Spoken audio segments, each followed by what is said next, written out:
Assalamualaikum semuanya, kembali lagi bersama Wong Anime. Di Anime Tensura Season 2 episode 7 kemarin, kalian mungkin melihat seorang orang tua yang memiliki wajah licik, kumis kriwil, dan badan yang tambun. Kalau kalian langsung lihat dia dan malah keinget sama Ugly Bastard, maka Wong Anime bakal mengatakan kalau perannya bakal jauh lebih tinggi dari sekedar jadi orang tua jelek yang kerjanya jadi predator anak. Percaya nggak percaya, orang tua yang bernama God Myormile ini dijuluki sebagai Raja Kota Kegelapan dan merupakan orang yang akan memegang peran penting di Tempest nantinya. Kalian mau tahu tentang kisah dia? Stay tune terus.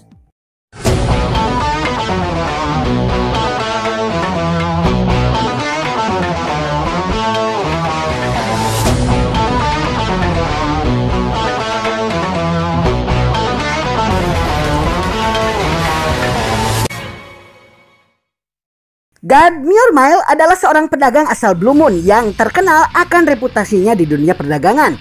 Dia adalah pedagang visioner dan mampu melihat potensi keuntungan seseorang dengan melihat penampilannya.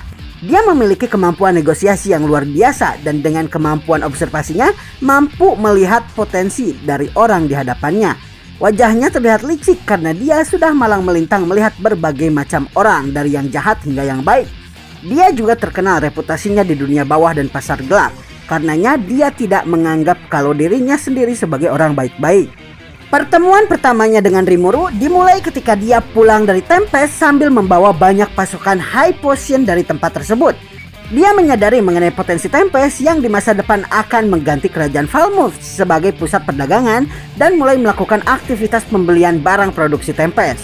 Pada saat perjalanan tersebut, seekor laser dragon muncul dan menyerang rombongan Myormile, menghancurkan semua barang dagangannya dan membuatnya terluka. Dalam keadaan berdarah, dia berdiri membelakangi naga tersebut sementara pelayannya memperingatkannya kalau naga tersebut hanya beberapa meter di dekatnya. Namun dengan tegas Myormile mengatakan kalau dirinya adalah orang yang beruntung dan sesuai dengan pernyataannya, tiba-tiba seorang pemuda berambut panjang berwarna biru menghancurkan naga tersebut dan dia pun meminum sisa high potion yang masih belum hancur. Penyelamatnya tersebut tiba-tiba terbang dan kemudian menghilang di hadapannya. Sebagai seorang pedagang yang terbiasa dengan mental jual beli, Myormile tidak bisa untuk tidak membalas jasa dari orang yang telah menyelamatkannya. Prinsip jual beli adalah saling menguntungkan satu sama lain. Karenanya dia tidak bisa mengabaikan penyelamatnya tersebut. Maka menggunakan jaringan informasi yang dia miliki, dia pun berhasil menggali dan menemukan kalau pemuda tersebut ternyata adalah pengajar di sekolah yang berada di Asosiasi Kebebasan Pimpinan Kagurazaka Yuki di Kerajaan Ingracia. Tidak hanya itu, dia juga berhasil mengambil kesimpulan bahwa guru tersebut adalah pemimpin dari negara monster Jura Tempest yang merupakan mitra dagangnya dan pemimpin yang selalu dieluk-elukan oleh para penduduk monster negara Jura Tempest. Dia pun kemudian mengundang Rimuru dalam suatu jamuan makan dan memberitahukan kepada Rimuru kalau dia mengetahui identitas Rimuru. Rimuru pun tidak bisa mengelak mengenai identitasnya dan pada akhirnya menjadi teman baik Myormile saat itu. Pada saat musibah menimpa Tempest akibat serangan kerajaan Falmouth ke negara tersebut, Myormile memiliki 3 peran penting dalam mengatasi musibah tersebut. Pertama, dia memberikan sudut pandangnya sebagai orang luar dan memberikan input dan informasi mengenai alasan sebenarnya kenapa kerajaan Falmouth menyerang Tempest. Dengan berkembangnya Tempest, maka bisa dipastikan kalau negara-negara barat akan menggunakan Tempest sebagai jalur alternatif ke Dwargon sehingga tarif dan aktivitas ekonomi akan berkurang drastis dari kerajaan Falmouth. Peran kedua Myormile adalah meyakinkan para pedagang manusia di Tempest dan juga para petualang untuk berada di pihak Tempest. Dan para pedagang manusia pun setuju kalau Falmouth adalah pihak yang salah dalam perang ini. Peran ketiga, dialah yang memberitahukan kepada kerajaan Blue Moon mengenai informasi telah diserangnya negara Tempest oleh kerajaan Falmouth, sehingga kerajaan Falmouth mengirimkan pasukan walaupun pasukannya telat karena Rimuru sudah membantai mereka semua. Walaupun perannya sangat besar ketika krisis Falmouth, Myormile merasa bersalah karena dia tidak bisa melakukan apa-apa ketika gereja barat mendatangi Tempest untuk melakukan invasi. Walaupun pada akhirnya konflik dengan gereja barat berhasil diatasi oleh Rimuru dan Rimuru pun akhirnya bersahabat baik dengan pihak gereja barat. Sebagai 2 orang dewasa, Rimuru dan Myormile memiliki visi yang sama, yaitu visi mengenai keuntungan besar. Dialah yang menawarkan kepada Myormile 2 makanan yang berhasil Rimuru cipta ulang untuk dikelola di Blue Moon dan Ingracia. Makanan pertama adalah ramen Dan makanan kedua adalah burger.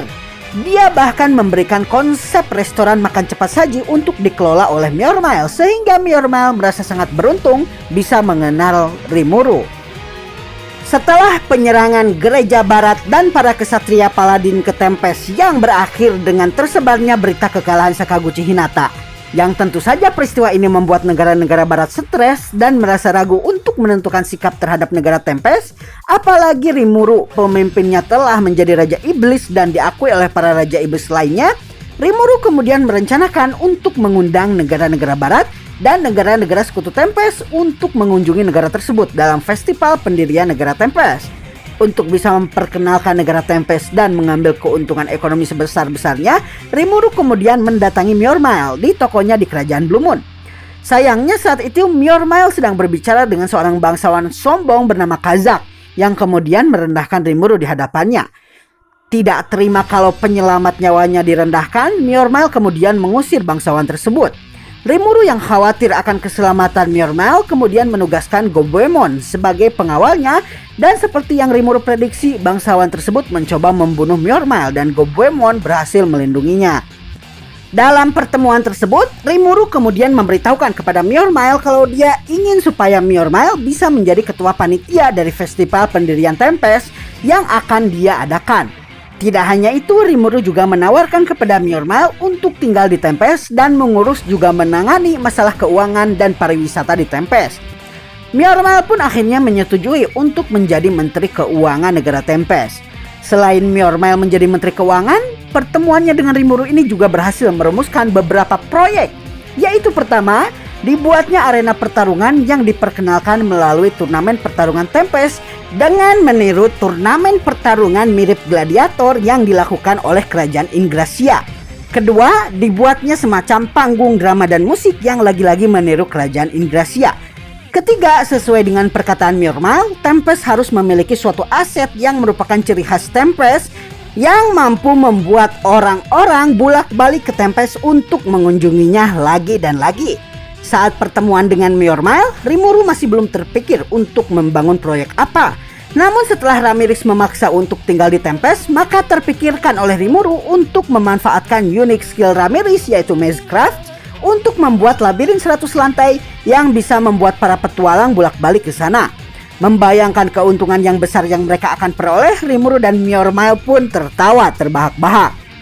Tidak hanya itu, Myormile juga merumuskan kepada Rimuru untuk mengiklankan potion-potion yang diproduksi oleh Tempest melalui turnamen Tempest. Tentunya kita tahu kalau di turnamen pertarungan di mana orang bertarung menggunakan senjata seperti pedang, gada, dan sebagainya melawan para monster berakal, maka orang-orang yang terluka pasti sangatlah banyak. Jika lukanya parah seperti misalnya tangan atau kaki terpotong, maka dia bisa menggunakan full potion. Apabila lukanya tidak terlalu parah, maka dia bisa menggunakan high potion biasa. Selain itu, dia juga menyarankan kepada Rimuru untuk memperkenalkan senjata dan perlengkapan, baik itu sewaan ataupun yang diperjualbelikan di turnamen tersebut. Dan hal ini dicatat dengan baik oleh Rimuru. Mengingat Rimuru punya Kurobe dan studio pandai besinya yang memang mampu menghasilkan senjata dengan kualitas unik dan juga kualitas terbaik, maka Rimuru merasa kalau hal ini bisa dijalankan dengan sebaik-baiknya. Namun yang paling membuat Myormile agak terbelalak adalah ketika Rimuru ingin supaya Myormile dan para bawahannya bisa mengawasi Veldora yang bersikeras kalau dia ingin bisa membuka kios takoyaki ketika festival. Mengingat para bawahannya bisa pingsan ketika mendengar kalau mereka menghadapi Veldora dalam proyek dagang mereka, Myormile pun menyarankan kepada Rimuru supaya Veldora diberikan nama samaran. Sejak saat itu, Myormile pun pada akhirnya menjadi bagian penting yang tidak terpisahkan di Tempest. Dia menangani berbagai macam proyek pariwisata di Tempest. Dengan kata lain, beberapa tempat penting di Tempest seperti misalnya labirin Tempest ada dalam pengelolaannya. Atau bisa dibilang juga dia adalah bos dari para bos lantai labirin yang kuat-kuat itu. Bahkan dikala invasi Kekaisaran Timur pun, rapat para bos lantai labirin yang dipimpin oleh Zegion diawasi langsung oleh Myormile. Dan ini menunjukkan posisi Myormile di Tempest seperti apa. Karena sifatnya yang visioner, dia diikutkan oleh Rimuru dan Elmesia ke dalam perkumpulan rahasia mereka yang dikenal sebagai Tiga Pertapa Mabuk. Mereka punya panggilan rahasia masing-masing ketika melakukan pertemuan, dan Myormile juga Rimuru memanggil Elmesia dengan sebutan kakak. Hal ini membuat Mjolnir memiliki pengaruh yang sangat penting. Seperti yang kita tahu, Elmesia, ratu dari dinasti Sirion, adalah pemimpin negara yang sangat susah dimediasi dan diajak melakukan pertemuan. Para raja setidaknya membutuhkan 6 bulan untuk bertemu dengannya, sedangkan Mjolnir dengan mudahnya menyebut Elmesia dengan sebutan kakak dan rutin bertemu dengannya. Karenanya, walaupun Mjolnir hanya seorang menteri di suatu negara, Raja Drum Blue Moon, Raja Kerajaan Blue Moon, menganggap Mjolnir setara dengannya yang seorang raja. Pasca invasi Kekaisaran Timur, dia menunjukkan kekuasaannya di hadapan organisasi gelap negara barat dengan menunjukkan kepada orang yang merendahkannya kalau dia ternyata adalah salah satu dari 3 pemimpin rahasia tertinggi dari organisasi bawah terbesar dan terkuat di negara barat, yaitu 3 pertapa mabuk yang diketahui adalah bentukan dari 3 orang penting rahasia yang membentuk organisasi ini tanpa sengaja sambil minum-minum. Baiklah semuanya, itulah kisah mengenai Mjolnir yang mungkin kalian akan menyukainya ketika perannya mulai kelihatan di season 3 atau season 4. Jadi jangan remehkan dia walaupun dia tidak memiliki EP jutaan ataupun karena dia memiliki wajah licik mirip para ugly bastard di luaran sana. Dan dengan ini Wong Anime mengakhiri video mengenai Mjolnir ini. Assalamualaikum dan sampai jumpa lagi di video selanjutnya.